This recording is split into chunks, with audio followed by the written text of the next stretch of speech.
Flight attendant training. So, ito mag-i-slide kami. Basic lang to kasi nakaupo. Yan, guys. Ginagawa to pag emergency landing. Ganun. Kailangan nyo mag-slide. Tapos, ayan. Ito na yung natatakot ako. Tingnan nyo naman, tumitingin ako kay ma'am. Kasi hindi ko pa talaga siya kaya, guys. Kasi pangalawa pa lang ako niyan. Kaya sabi ko, kayo muna, guys. Baka mamatay ako. Tapos, ayan, guys. Tinutulak nila ako pero nag-iinarte ako. Feel ko lang nagagalit si ma'am eh. Pero, ma'am, hindi ko talaga kaya.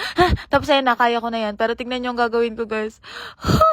Ang bobo nyo. Ayun guys, kinabahan ako kasi akala ko nagalit si ma'am. Kasi dapat nakakross lang yung arms mo para hindi ka madisgrasya, diba? Tapos ito may sounds guys, pakinggan nyo. Bukas ako upload yung vlog ko, he. In forward and go.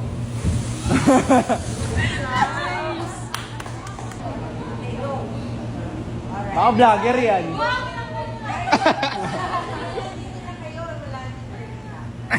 Ay, natakot.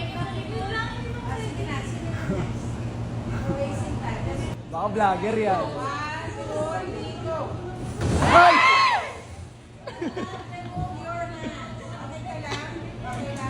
Nagawa ko siya maayos guys, inulit ko siya. Pero sa vlog nyo na panoorin kasi bukas upload ko na naman siya. Yun lang, bye! Bye, bye, bye, bye.